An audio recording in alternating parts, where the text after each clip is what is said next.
Good afternoon, everybody.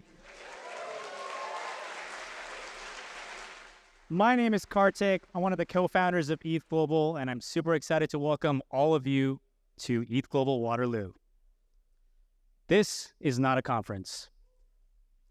This is an ETHGlobal event. And if you've been to an ETHGlobal event before, you would know this, but these events are about getting developers into the Web3 ecosystem. Our goal is to onboard as many people as we can to build the future of Web3 and the decentralized web.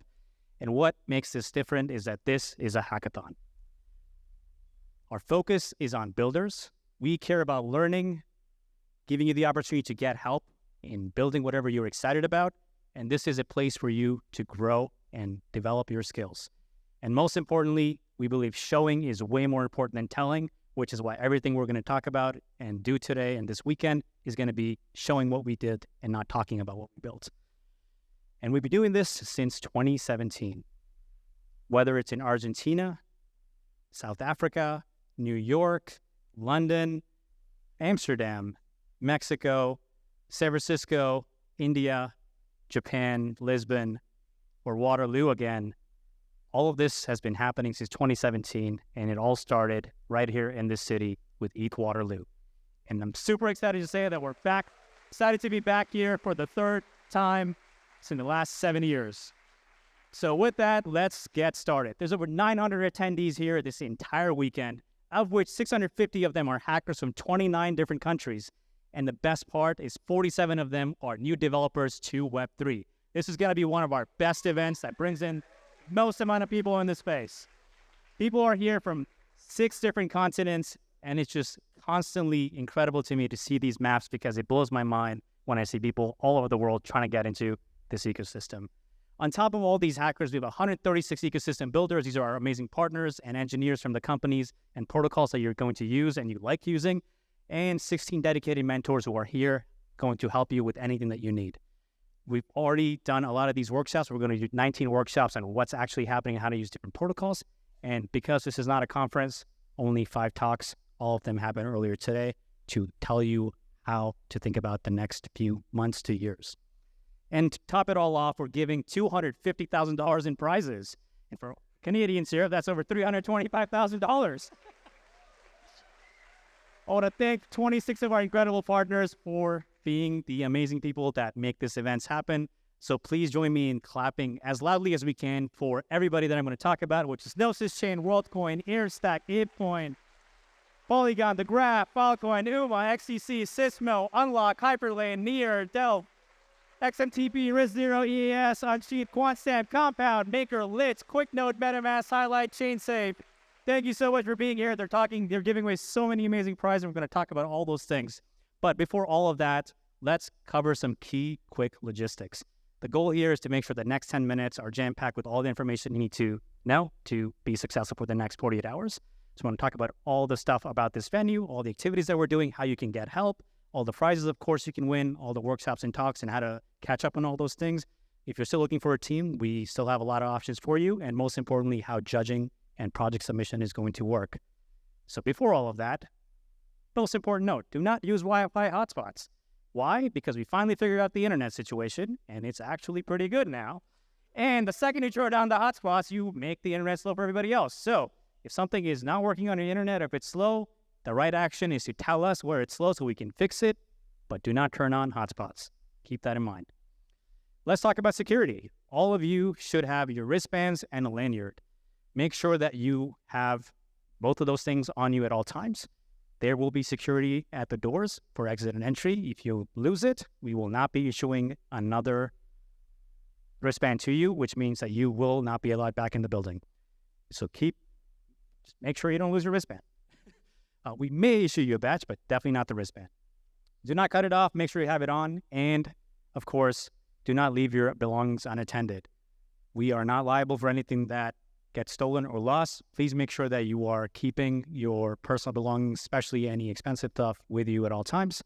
And while there is security, it does not mean that you can just leave your stuff and walk around or walk away from the venue and expect it again to be there always. We don't think this will happen, but just a notice. And most importantly, this is a university campus building. I want to also thank Talwar University for making this possible. From 11 p.m. to 7 a.m., the front entrance that you all came from will be locked. So the back entrance, which is just at the end of the hall, is the way to exit and enter the building. So just keep that in mind. Don't worry, there'll be enough signs as well. But that's the most important thing you need to know about security. Let's talk about the venue. We have a lot of things happening on different floors, but the most important of all is just this floor we're on right now. This is the main auditorium and the main stage. There's a massive hacking area right outside this hall, and the 3 rooms that you already did workshops in will be potentially doing some activities there. All the green spots on this map are where all of our partners are. You can go find any of them that are giving prizes or building incredible technologies. Talk to them, understand what they're doing, and this is where you can find all of them.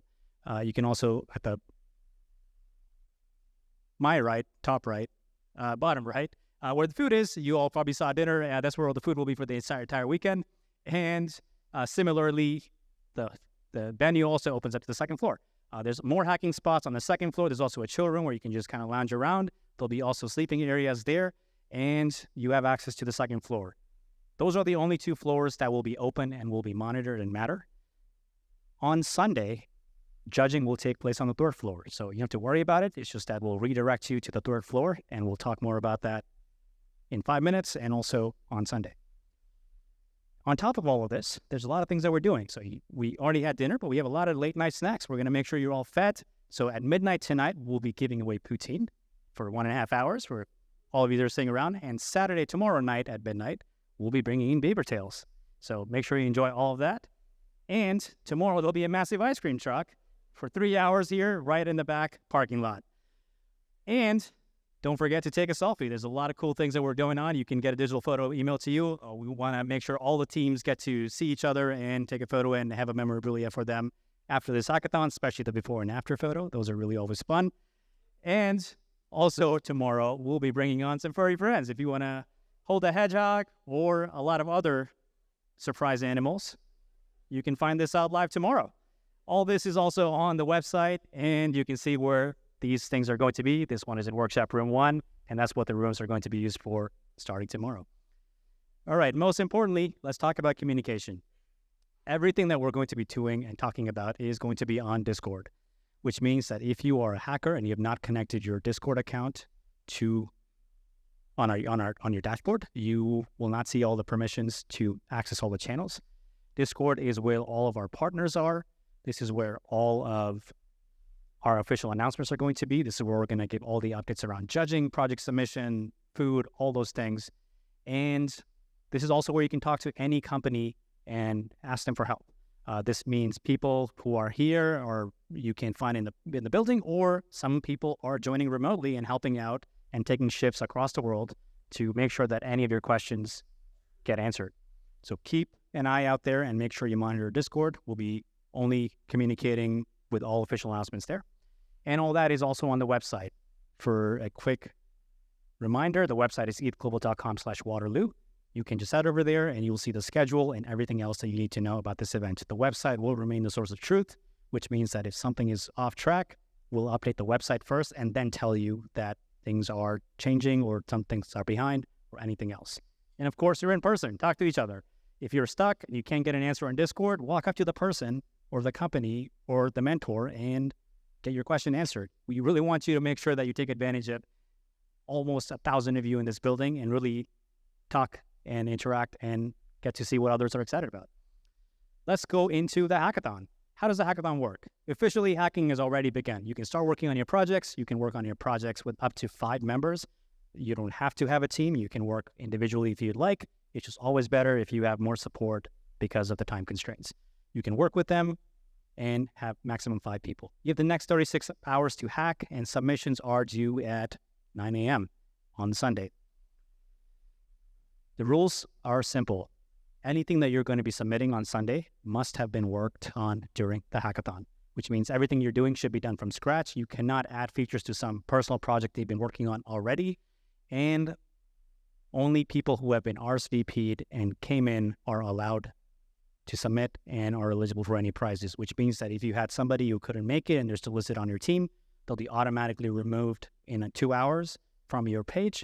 And if somebody was not listed on your team and you do win a prize, but they did work together and they were also in the building, that second person will not be receiving any prizes. So make sure that everybody who was on the project is listed on the team section on your dashboard. And of course, if you have any other questions, please feel free to find me or anybody else on the ETHGlobal team and ask away, and we'll help resolve any edge cases. The most common questions we get from this slide is, can I use existing code from other projects? Can I use boilerplates? Can I use libraries?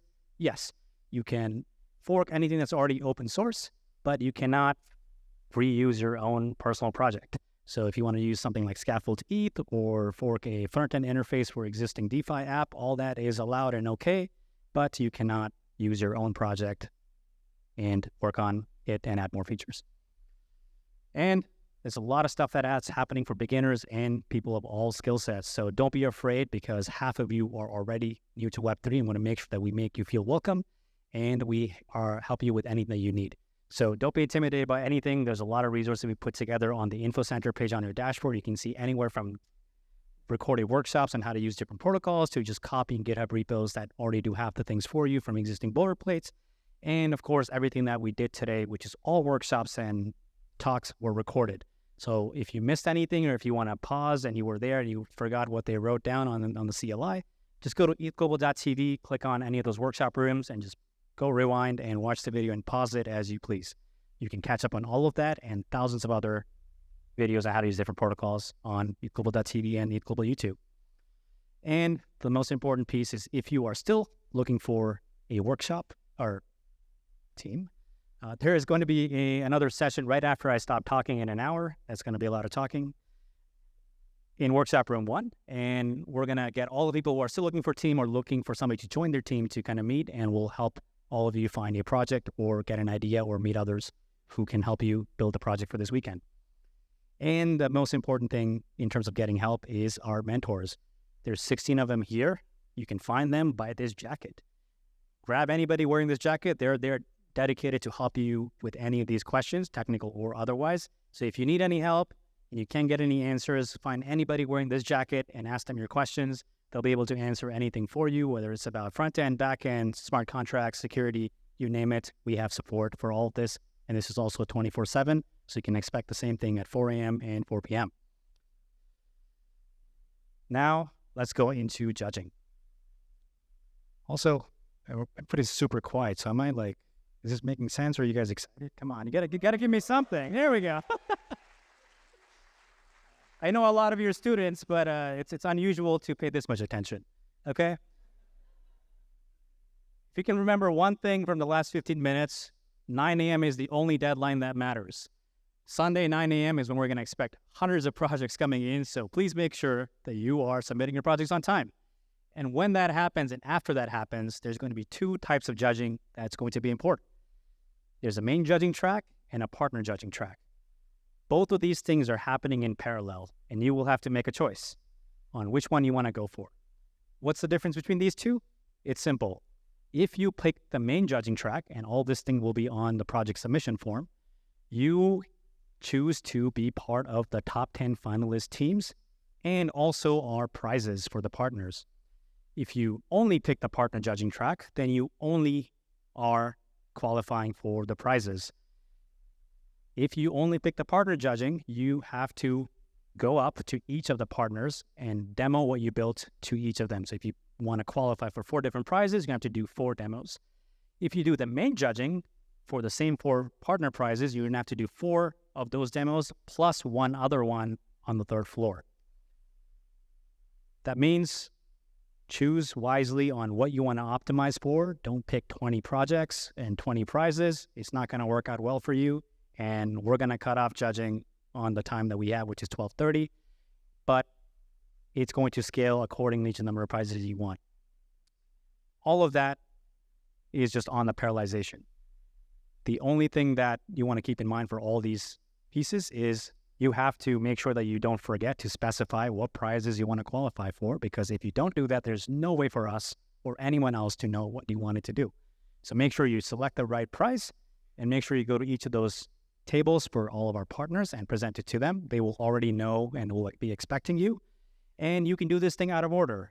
Just because both of these things are parallel does not mean there's an assigned spot. It's going to be first come, first serve. So if you feel like there's a massive lineup on this side or on the main judging, great. Just go down, pick to anybody else, and go join the line back again. This doesn't have to be in order or assigned. Neither of them are one or more important than the other. If you see a line, optimize for your own time and just go to the next table that you have to demo on. And one really important thing.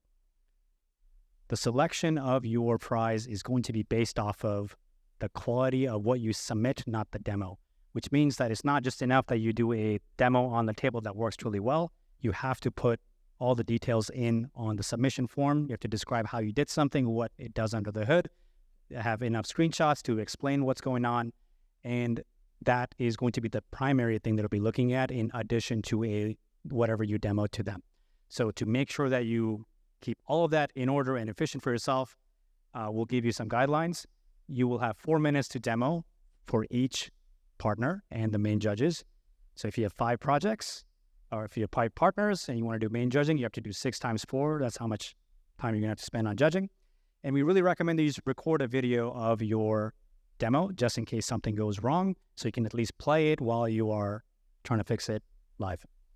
And really, do not do this thing last minute. We've seen it go wrong a lot of times. We've seen people realize that they had way more time than they thought.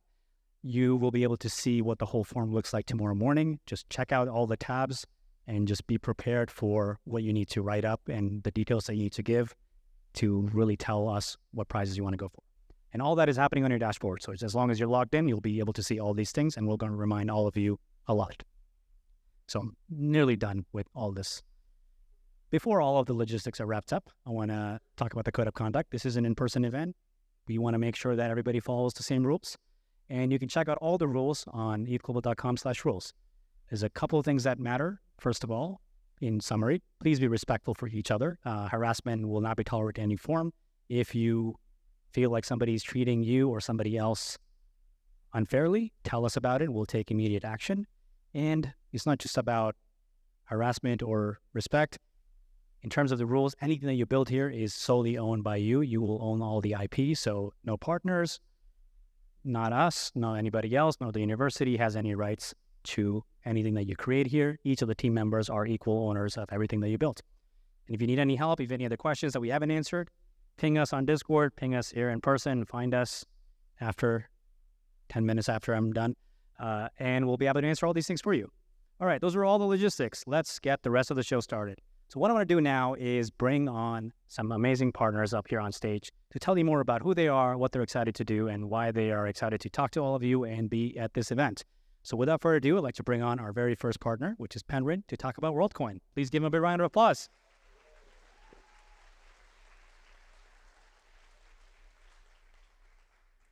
Hello, everyone.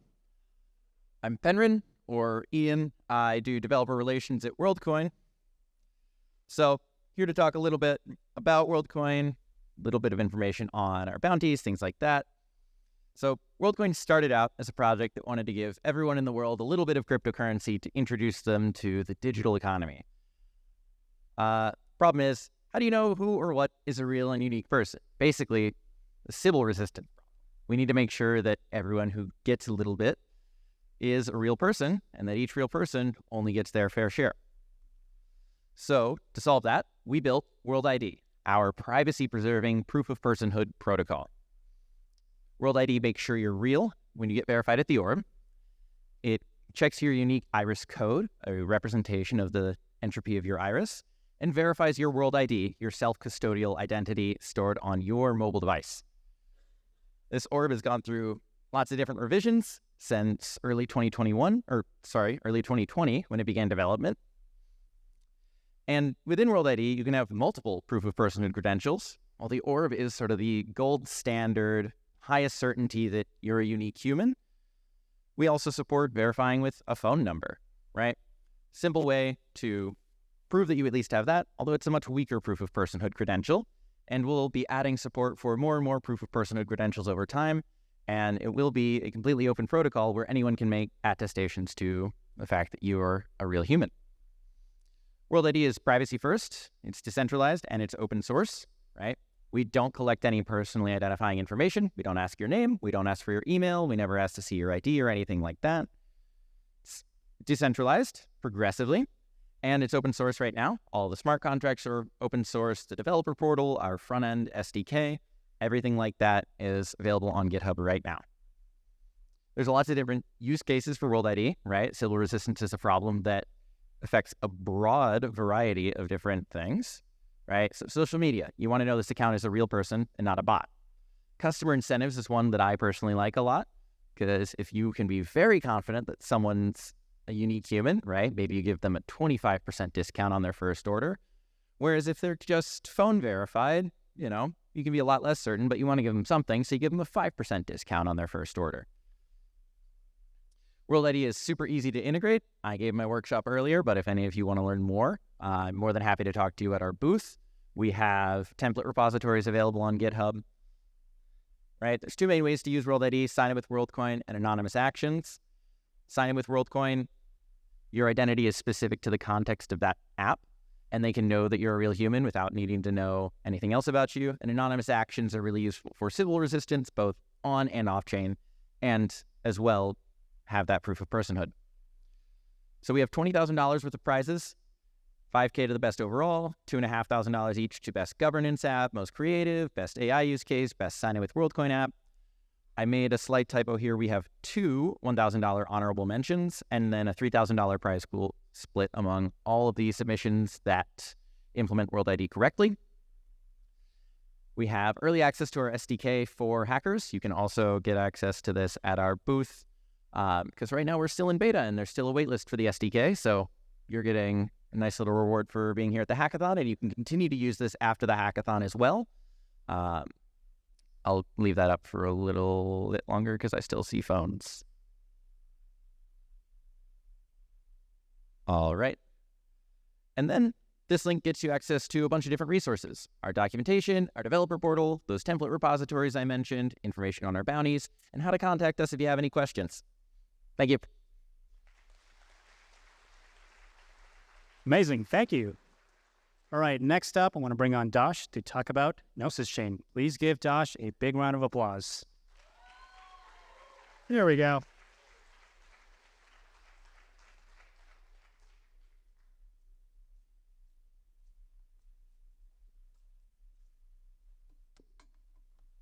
All right. Hope y'all can hear me. Ladies and gentlemen, it's an honor to stand before you today and talk about a blockchain that is reshaping the frontier of decentralized applications, Gnosis Chain. Imagine a world where transaction fees are no longer a barrier to entry, where developers can build projects, launch applications, and design protocols without the fear of prohibitive costs or censorship. That's the world that Gnosis Chain is helping to create. A world that champions decentralization, credible neutrality, and resilient networks. But Gnosis is more than just a technology. It's a community of pioneers, explorers, and innovators. People like you who see beyond the present and into the possibilities of what it could be. Your creativity, your vision, and your dedication are what truly drive this revolution. In our hands, Gnosis Chain isn't just a tool, it's an opportunity. An opportunity to shape the future, to redefine the boundaries of innovation, and to create a world where the power of blockchain is accessible to all. And today, we have $20,000 in prizing for building on this chain. The tracks for our hackathon include the best AI project, Hashi, the new standard for native bridges, and Safe, everyone's favorite multisig. As we venture into this exciting new era, remember, our strength lies in our unity, our innovation in our diversity, and our future in the apps we build today. Let's seize this opportunity. Let's shape the future. See you on chain. Thank you. Thanks, Dash.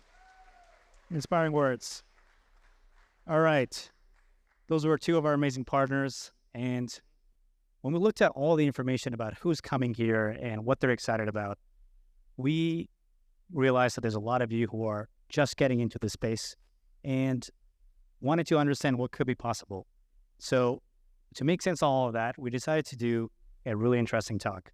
What we're going to spend is I'm going to invite Vitalik here on stage to tell you about what are the possible ideas that you can think of. Not just yet, there you go.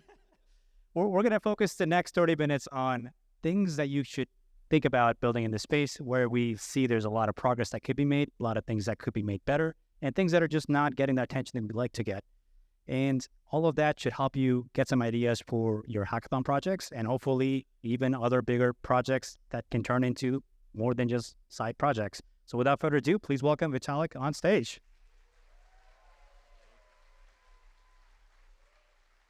Okay, great. Hello, everyone.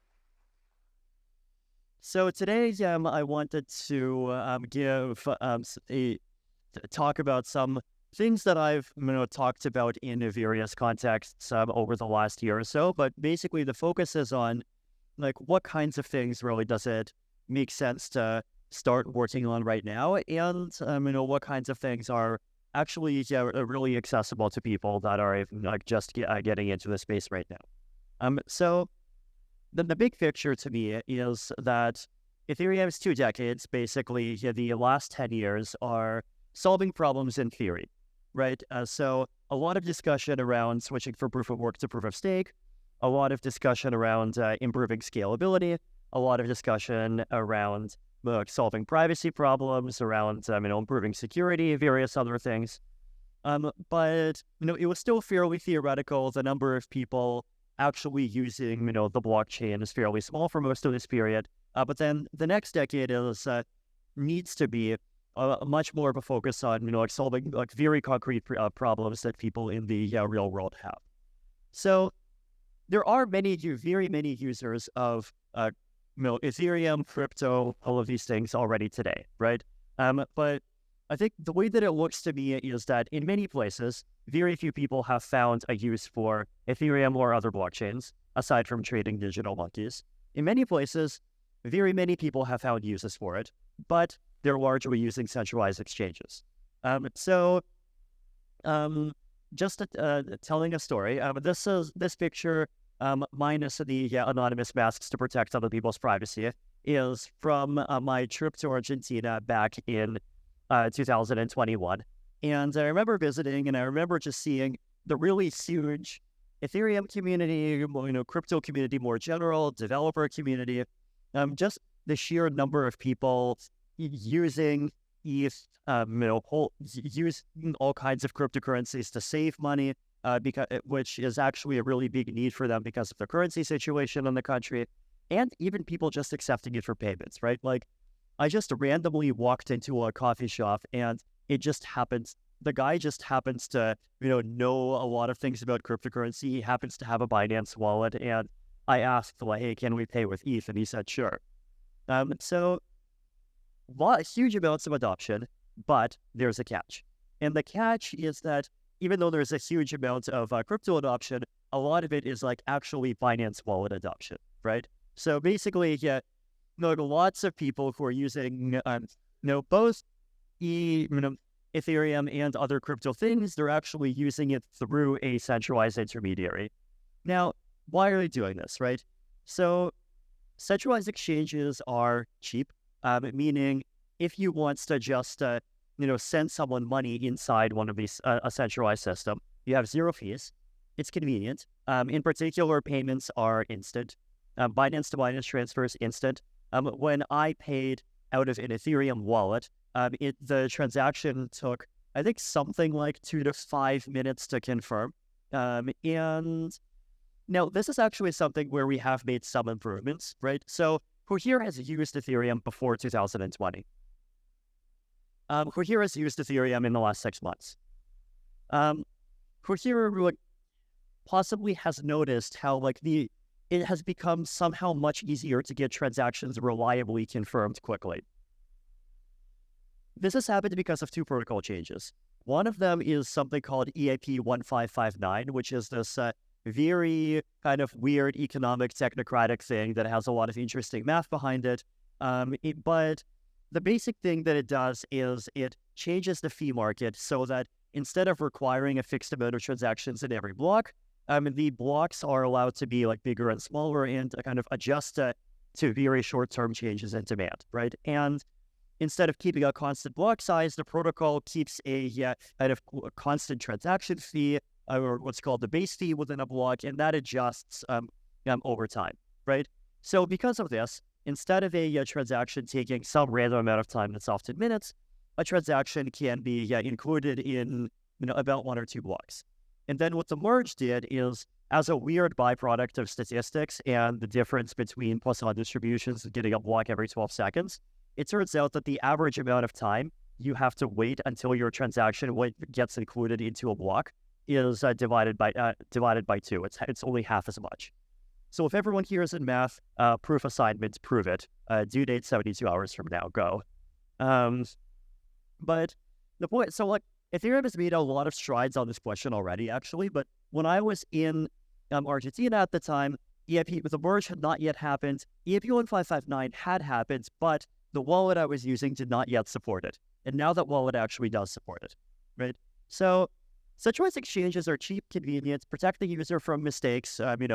If you screw up, you can go to talk to their customer service, maybe KYC again, and you'll get your money back. With Ethereum wallets, that's something that, at least with the status quo, you're not really able to do. You have your 12-word seed phrase, and if you lose your 12-word seed phrase, you're screwed. If someone else takes a photo of your 12-word seed phrase, congrats, they have all your money, right? So centralized exchanges don't really have these issues. Now, there's a darker side to centralized exchanges, right? Who here recognizes some of the people in this photo? Yes. Right. So centralized exchanges are, also sometimes, not very trustworthy. They, do stuff. And sometimes they decide that they're better at having fun with your money than you are.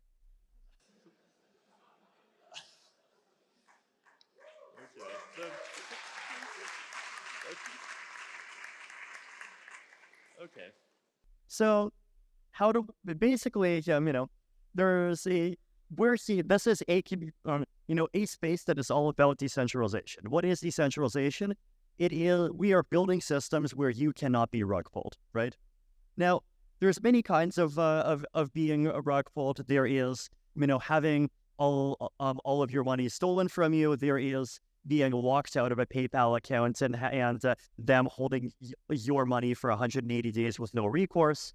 There is being locked out of a social media platform with no recourse. There's all kinds of rug pulling that happens, right? And in a decentralized system, you're supposed to have programmatic rules that are transparent, that kind of describe the processes under which things happen in whatever application you're participating in, right? And it's a nice dream, and it's a good, and it's good to try to put more control and power back in the hands of users and communities as opposed to these far away centralized actors. But there are challenges, right?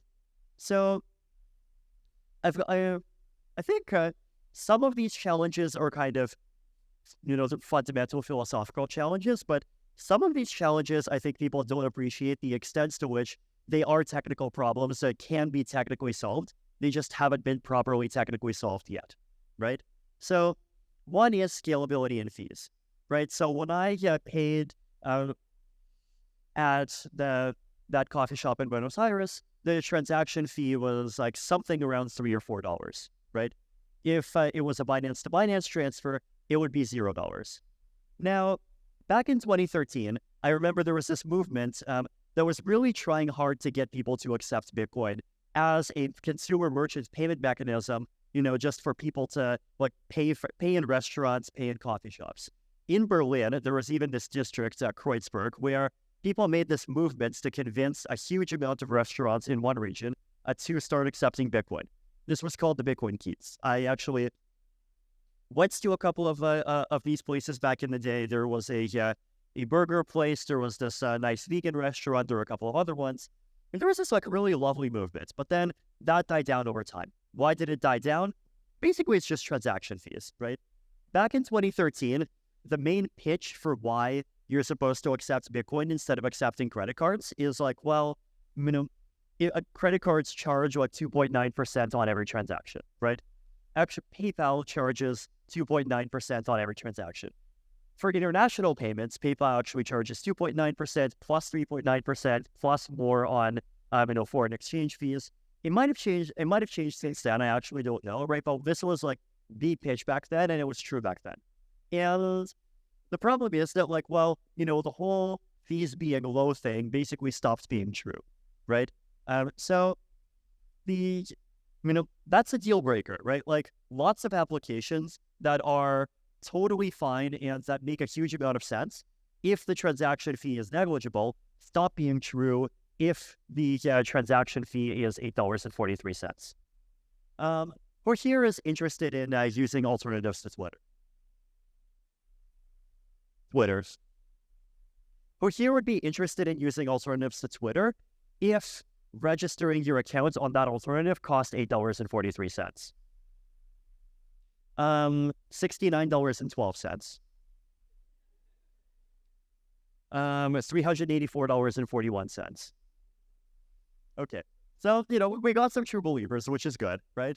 But, the point is that, like, these are kind of a boring topic, but they are a killer of things that otherwise would be extremely promising. And I think the corollary of that, which is really powerful, is that people should not assume a category of applications has failed just because it has failed in an environment where setting anything up costs $8.31. Problem number 3, privacy. Who here just loves the idea of broadcasting to all their friends and future friends and family and the government and every company what exactly who they're making what kinds of payments to? Okay, we got some true believers, which is good. But, privacy is valuable, right?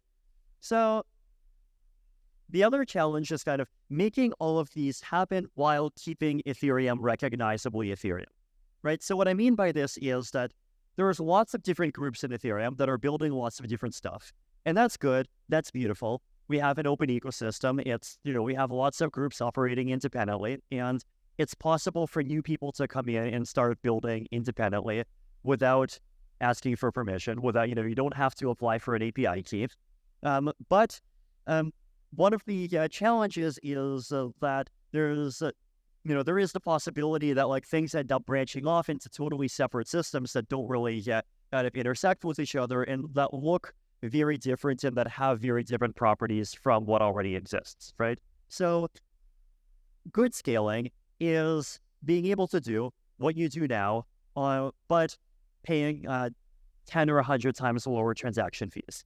Bad scaling is when, you have some totally new thing and people tell you, ta-da, this is Ethereum, this scales, but it just looks like a totally different thing. And if your friends turn out to have used a different way of scaling Ethereum, you're not compatible with him, and there's no way to, like, move between these things, and it's, like, not clear what the properties of these things are, and it just turns into a mess of confusion, right? So there's also a challenge here, which is, like, more like a coordination challenge, right? Which is that, like, actually, making sure that all of these different pieces, the scalability pieces, the account security pieces, the privacy pieces, actually work together with each other, right? And this is difficult, right? But this is something that I think we can start moving towards. So one concrete example. Who here wants to build a wallet? Wallets are fun, So in the previous decade of Ethereum, it was enough for a wallet to just support sending people ETH, showing your QR code so other people could send you ETH, and, possibly, logging into a mini web browser so you could go access some dApps, right? In the future, this is not going to be enough for a wallet, right? A wallet that actually makes sense in a post-scalability world is a wallet that needs to support the Ethereum Layer 1 and also at least all of the major Layer 2 protocols that are being built on top of Ethereum. Cross-Layer 2 transfers need to be built in. If I have all of my money on Optimism and you have an account that's, or you want your money on Arbitrum, then, like, I should be able to click send and that should automatically route my money through some kind of, cross layer 2 exchange protocol so that it gets to you. Right? And like, this is something that should happen automatically. This is something that like you should not have to go and, personally fumble yourself and like figure out what hop.exchange is and how to use it. It should all be, behavior that just happens as part of the send button. A way for recipients to express how he wants to get paid. This is another thing, right? It's looking like addresses are not going to be enough, right? An address, just 20 bytes, but your address where, right? Like, do you want to be paid on Optimism? Do you want to be paid on Polygon? Or maybe you're happy being paid on, zk-sig and Kakarot and Polygon, but someone else has coins on Kakarot and Scroll and Arbitrum. And, it turns out that Polygon is the intersection, and then you just make a direct transfer there, right? Like, this is the sort of stuff that you just need to do, right? And this is the sort of stuff that, like, TradFi does under the a lot under the hood, right? Like, who here has used a credit card internationally, right? Like, there's a lot of these, like, under the hood cross-exchange protocols going on. And, realistically, cross-layer 2 Ethereum has to do the same sort of stuff, right? Now, the nice thing about this kind of project is that you don't have to invent your own cryptography to do it, right? You don't have to like build your own big thing from scratch. All you have to do is just like hook together a couple of protocols that already exist, right? You just have to, hook together existing tools for accessing Optimism, existing tools for accessing, zk-sig, and you want to, hook in Hop protocol, possibly a couple of other routing protocols, have the possibility of adding more routing protocols in the future, and have a send button that kind of puts so much of actually routes things correctly. Possibly create your own format for how to provide the information of where you want to get paid, and then if people like it, then you go and 2 months later you might end up making your own ERC. So it's like actually I think within range for a hackathon team, but like this type of stuff is the sort of thing that I think we need more of. Another wallet challenge, social recovery and multisig. So if you just go to my blog, vitalik.ca, and if you just like Control F for social recovery, you can find like this incredibly long post I wrote on the topic. But basically the kind of summary of this idea is that existing ways of doing wallets are just incredibly insecure, right? So, most wallets are what's called EOAs, externally owned accounts. They're accounts that are controlled by a private key, right? The reason they're called externally owned is because other types of accounts are controlled by a piece of code, which is part of Ethereum, right? So the problem with EOAs is they're controlled by a single key. And if you lose that key, you're screwed. If someone else steals that key, you're screwed.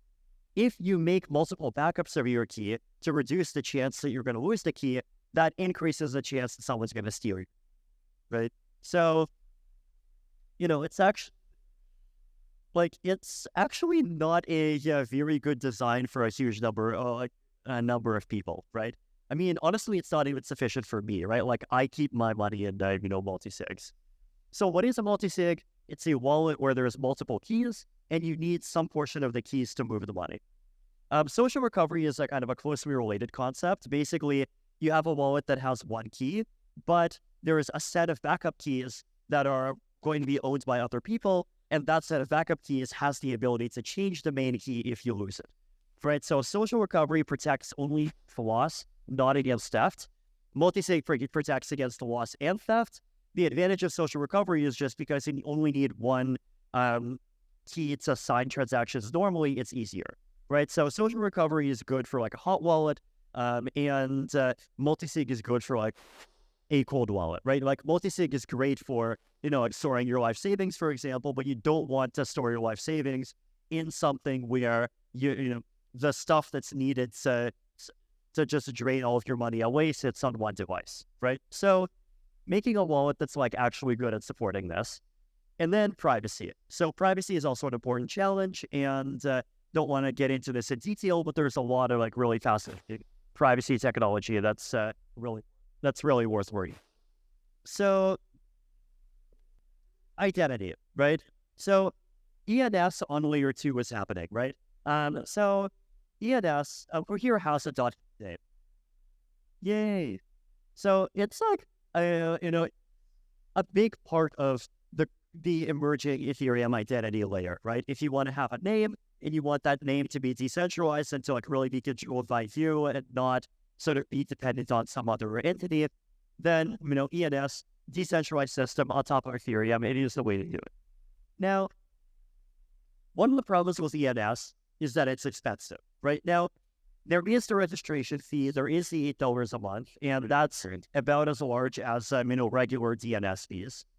But there's also transaction fees, right? So the last time I did some an operation to do something with my ENS, I think the last thing I did was when I published a new blog post, and because my blog is geared to IPFS, I use it. I need to actually update the IPFS record inside of the contract on ENS, which contains the IPFS hash. And that's a transaction, and I think that cost me about $8, right? So now, what if transaction fees go up by a factor of 10 to what they were last year or 2 years ago, right? Then that transaction fee of $8 is going to be a transaction fee of $80, right? So ENS on layer 1 is expensive. It may get more expensive.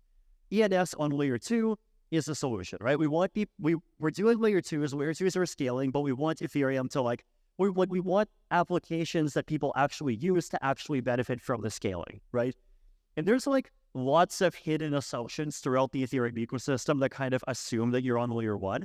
And if we want people to actually benefit from layer 2 scaling, then we kind of really need to start breaking down those assumptions. And we need to start looking at the important applications and basically seeing, how do we make them layer 2 friendly?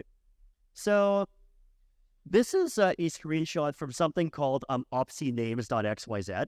And this is built on a protocol called CCIP. What this does is basically you have a smart contract on layer 1 which owns the domain ecc.eth. And then that contract has logic that is based on the CCIP protocol that basically says if you have a subdomain of ecc.eth and you're looking for that subdomain, then you can go to this other place and you can basically check what that subdomain actually is on the Optimism network, right? So instead of doing everything on the layer 1, subdomains of ecc.eth all get managed, updated, created, destroyed on Optimism. And so if you were to have your domain.ecc.eth, updating any records only requires being on Optimism. It does not require any layer 1 transaction. And so from a gas fee perspective, everything is vastly cheaper. Now, this is the Optimism one. I have asked a couple of other layer 2s if they have equivalents, and a couple of weeks ago, the answer from the one or two that I asked was not yet, but I imagine they will very soon, and very possible some others already do, which is great, right? But this is one example, I think, of something that is good and that we need more of, which is the ecosystem really actually adapting to layer 2 scaling and making sure the layer 2 scaling actually translates into real benefits for users, which is great.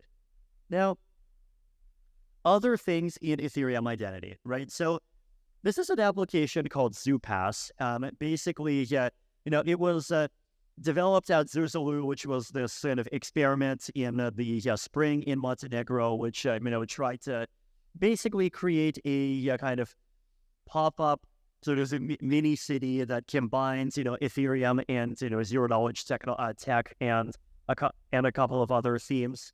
But one of the really interesting things was this zero knowledge aspects, right? So this QR code contains a ZK Sonar. It contains a zero knowledge proof, right?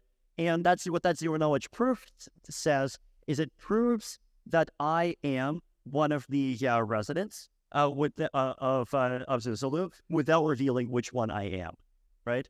So this is the in-person use case, right? And the in-person use case is basically you have this thing on your phone, and because you have the thing on your phone, then you can go and you can show it, and you can use things like this as proof that you have the right to enter someplace, and without actually revealing your identity every time and letting yourself be tracked everywhere.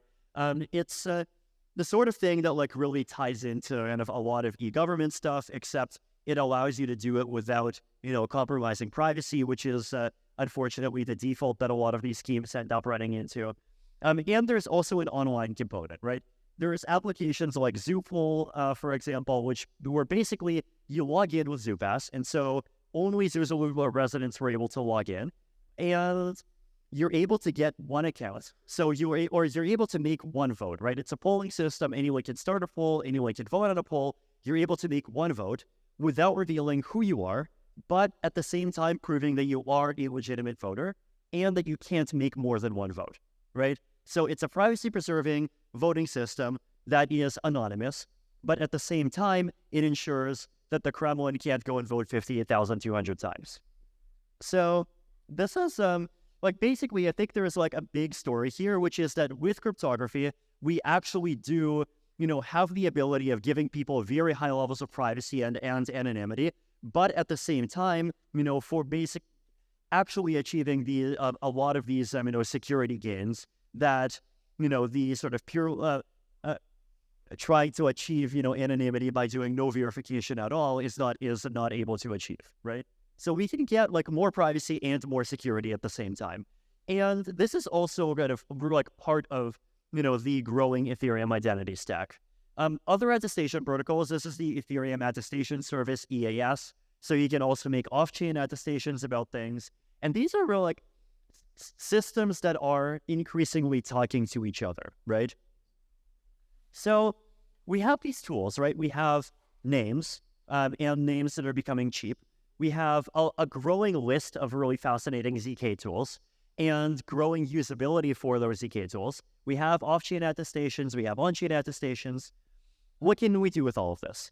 One example is you can use this technology in decentralized social media platforms, right?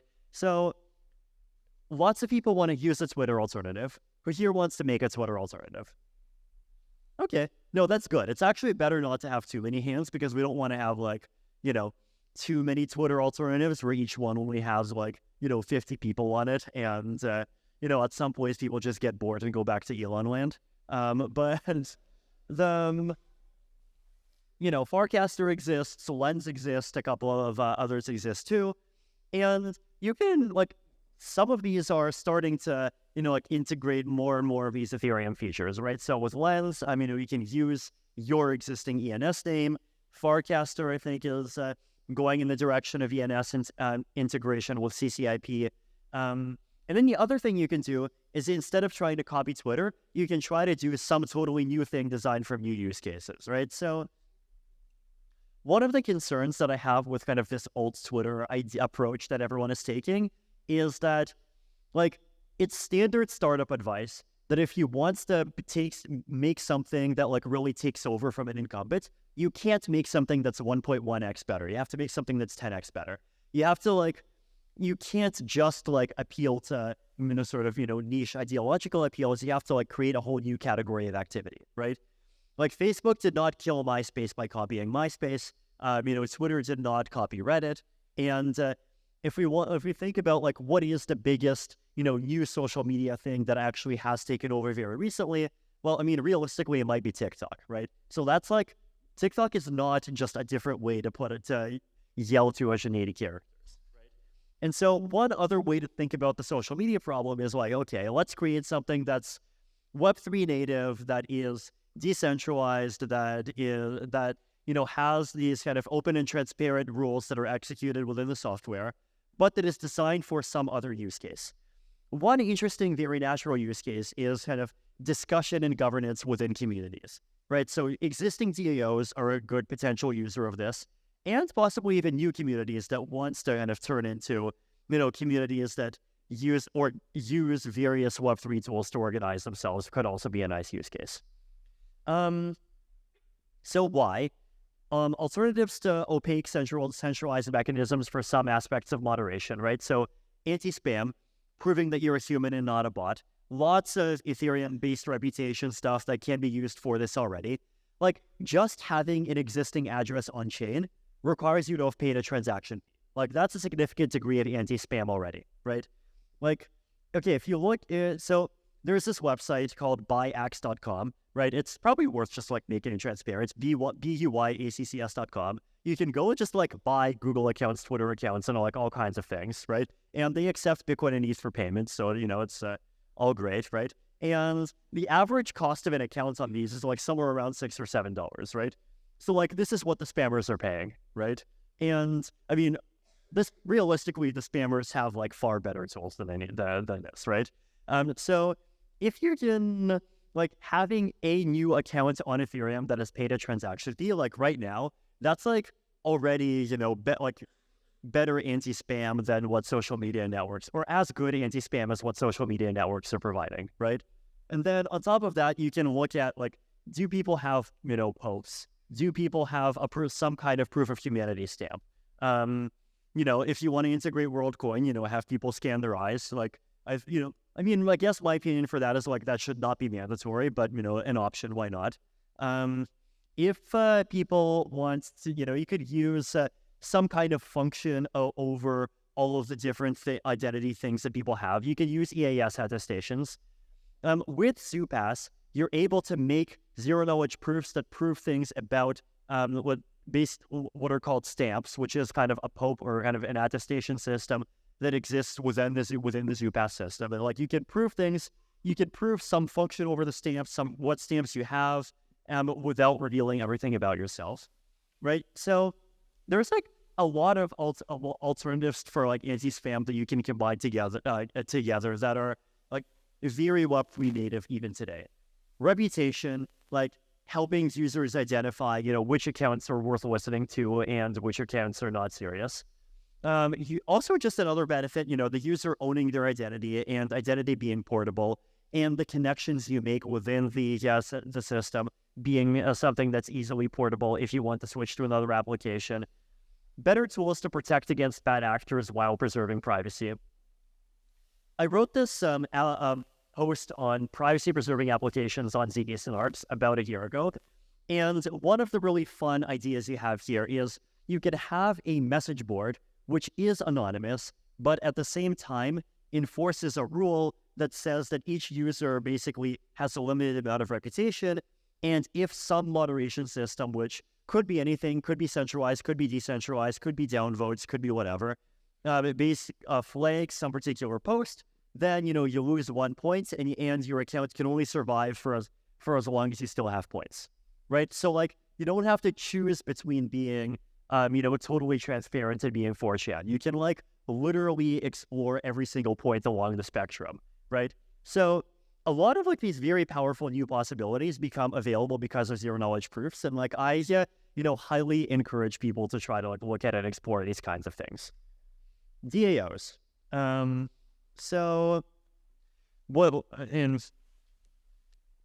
DAO governance is like a really hard problem, right? Like we've had lots of DAOs, but one of the challenges that I see is there's like a lack of originality in terms of like, thinking about what makes a DAO, right? Like a lot of people have this mentality that like all you do is you create a thing, you issue a token, you give your friends some of the token, they can start selling the token around, and then if you have tokens, you can vote, right? And there's like a lot of people who think that this is a DAO, right? And I have to admit that like that is totally not what I had in mind when I started thinking about the concept back in 2013, right? So DAOs, decentralized autonomous organizations, like basically, organizations that have like ways of organizing people in communities that involve, using some kind, blockchain and smart contract-based technology, right? And there's like a lot of really powerful things that you can do there, but like you really want to go beyond using coin voting because coin voting is broken in all kinds of ways. Now, first advice of doing DAO governance is like, governance is hard, and if you can avoid it, then you should probably avoid it. So creating singletons, right, is hard, and it invites political problems. As soon as you create a singleton, as soon as you create a single thing that is logically centralized, like even if it's architecturally and politically decentralized, if it's like a logically centralized single thing that looks like an actor, then that invites political problems. People are going to have expectations about how it's going to act fairly. People are going to, have complaints about like, was the thing set up fairly? Was this community pre-mined to like favor some group of people that I'm not part of, right? So creating singletons is hard, invites political problems. If you can go without a singleton at all, then that's a good idea. But sometimes having a singleton is unavoidable, right? And so try to move beyond token-based governance, as I've already mentioned. Token-based governance just has all kinds of vulnerabilities, all kinds of just problems in how it ends up actually working in practice. One, I think, question you should ask is, are you decentralizing for robustness, or are you decentralizing for efficiency, right? Are you defending against internal threats? Are you defending against external threats and trying to solve for censorship resistance? Are you trying to decentralize because you want a mechanism that helps more people provide input into the decision, and by doing that, create decisions that are better for everyone? Are you trying to make a decentralized system because you see that that will be more efficient in some way? Or decentralization for interoperability, right? This is a third category. You make a decentralized thing so that it can interface better with other decentralized things, right? If you're making a decentralized protocol, you don't want to build it on top of centralized APIs. Therefore, if you want to serve other decentralized applications, often you have to be decentralized too, right? So I think it's like always good to look at like which of these reasons for decentralizing things you're going for, and depending on which one of these you're going for, like the kind of governance that you're going to have is often going to look very different, right? So this is also something that's worth thinking about. Experimenting with new mechanisms, right? So quadratic funding is this interesting thing that Glenn Weil and mostly, with some involvement from me, came up with back in 2018. Is really nice. It's this kind of sort of democratic, sort of market-based way of funding public goods. The idea basically is that you have some central pool of funding, and it serves as a matching fund. And it allows other people in the community to donate to projects, and the central pool of funding matches projects that get donations from other people. Now, the matching works in this interesting way where basically it uses this clever formula to compute the matching, where the practical effects are that smaller contributions get a bigger matching ratio than bigger contributions, and everyone's matching ratio is greater if a larger number of distinct people contribute to a project, right? So things that are actually public goods to a wide group of people get a larger matching ratio than things that only benefit a few people. So this is like a really nice idea, and there are like various decentralized mechanisms that are actually building on top of this, or using this as their mechanism. There is a CLR fund, which uses zero-knowledge proofs to implement this in a privacy-preserving way. So a lot of really nice things happening. Also, retroactive funding. So retroactive funding is this idea that like instead of giving grants to people because you think that they're promising and they will do good work, you give prizes to people after they've done good work. And the idea is that retroactive funding is easier to implement because it's easier to understand what already was good than to try to agree on what will be good in the future. And the general idea of this is that if you have a retroactive funding mechanism, then you can combine that with an investment ecosystem, right? Like you can basically, have people actually, give investments into projects, and they too can get rewarded if a project ends up really succeeding and gets a very large retroactive payout, right? Or you could have independent developers where if there are multiple different retroactive funding systems in the ecosystem, then they can start working on projects, and they know that if they succeed enough, then they are going to get some level of reward. So a lot of interesting stuff happening with retroactive funding. Optimism has done 2 rounds of retroactive funding so far, and they've done like these very big rounds. Like the last one gave out, I think, about $20 million, and it just like gave funding to a whole bunch of projects that like did really good and valuable things to the ecosystem. Like I believe even some amounts of funding ended up going to the people who created the catch-hack hash function, and it ended up being a pretty substantial grant, right? So a lot of like really good experiments happening with that too, right? So this is kind of this other side of really interesting stuff that you can do with crypto, right? Like you can create these mechanisms to try to, solve problems that have to do with like things that are actually good, not being rewarded enough and not being able to compete with big exchanges offering people, like $2.5 million. So a lot of really amazing opportunities here too, right? So I guess conclusions, right? There was lots of valuable stuff happening on Ethereum, both on the application layer and on infrastructure. There's some of the big themes: cross-layer 2, privacy, continued work on mechanism design, identity, ZK. Things are also much more concrete than they were 5 years ago, right? Like 5 years ago, there was a lot of more abstract discussion of oh, this will solve financial inclusion, this will solve supply chains, this will solve fraud. And I think the discourse has advanced a lot to these much more specific applications where you can't just go, saying random words around and oh, this will make the the medical vaccine ecosystem more trusted because we put QR codes on things. And you have to actually think and how things that make sense in the real world and not just the GPT-4 world or whatever, right? Another I think thing is that this is an era where it's probably easier to come in and help and participate than it was 5 years ago. And the reason is precisely the fact that there is more of this focus on concrete stuff that's closer to the user. Basically, a lot of the deep tech has been solved, right? Or it exists and is being constantly improved. The problems that I talked about today, they're not really problems that involve building deep tech. They're problems that involve taking existing technology and just applying it in the right way, putting it together in the right way, and packaging it in a way that actually makes sense to users, right?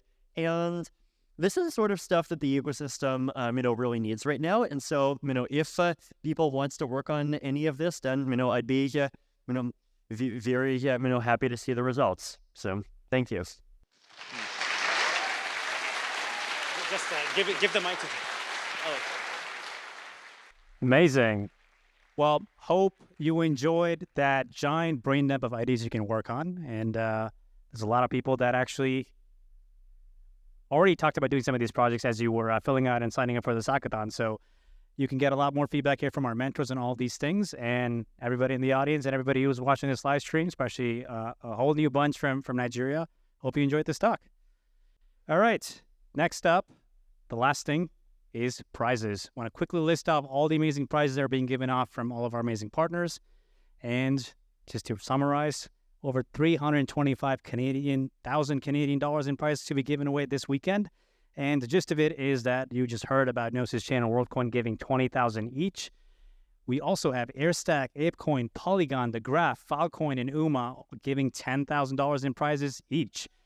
Yes, XDC, Sysmo, Unlock, Hyperlane, Near, Delve, and ERC6551 are also giving $10,000 in prizes each. And XMTP, RISC0, EAS, Unsheet, QuantStamp, and NounStyle, Maker, Lit, QuickNote, MetaMask, Compound, and Highlight are also giving $5,000 each for using their APIs or protocols for your projects to make your own life easier. You can check out all the specifics around what these prizes are. You can see all the details around what qualifies, the documentation, sample code. If you missed their workshops, you can learn how to use these. All that is on the website. So with that, pace yourself. We don't want this to be exhausting for you. Prioritize your health, and we really want you to have fun. So thank you so much, everybody, and let's get hacking.